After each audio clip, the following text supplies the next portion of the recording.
It's Spoken World Online Week 113. And I put a link to what I'm going to read in the chat.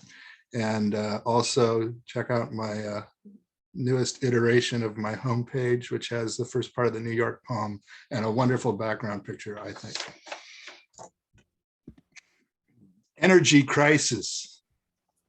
Energy of upheaval is underway and rumbling reality structures mightily in this real spring of 2001.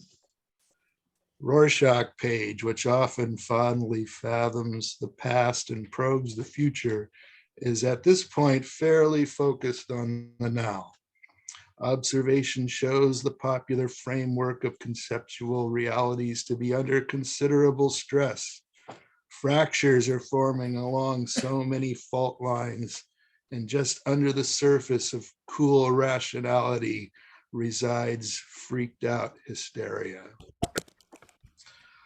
Where are we, wise people of goodwill and cooperative spirit? Are we getting organized? More organized than ever before? Yes, and led by the young with no leaders, jamming plug coins into ruling powers' parking meters. We are clever and intelligent and inventive, despite all the efforts of the system to dumb us down, which is not to say that most of us, most definitely including the present writer, are not most of the time drowsily distracted and seduced by sensations, stimulations.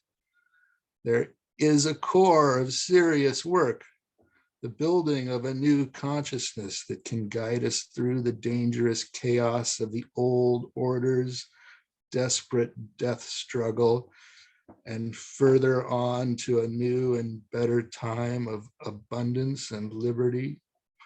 Our careful, loving, and rightful stewardship of our world and all of nature's creations is there waiting for us to reverently take control of and responsibility for together. To do this great work, we need to be awake. And while we do not abandon the pursuit of our dreams and personal happiness, we also devote our service towards the healing, protecting, and awakening of all. Organize, my friends. Throw off the petty tyrants and their selfish meanness and greed. Together, let us save this beautiful world for ourselves and future generations. It is a moment of adjustment. The millennium cusp may have passed, but a caller on C-SPAN the other day expressed an optimistic hope that the conflagration currently escalating in the old Holy Land could still immanentize the eschaton and end this world of wickedness and sin once and for all. There are still those holding out for a second coming of their brand of righteousness, and there probably always will be. I must admit, I have never in all my days been able to understand the thoughts and motivation of folks like that, the ones who speak so intensely about their personal relationship with their Lord and Savior, Jesus Christ, and just as intensely express disdain, even outright hate for all the people who I perceive as most holy and cool. Furthermore, just who is this Jesus that they worship?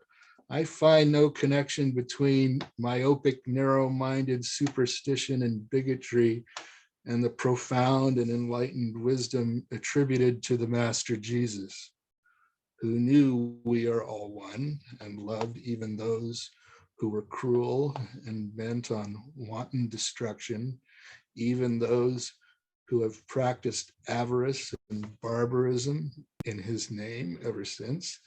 That is unconditional understanding and love.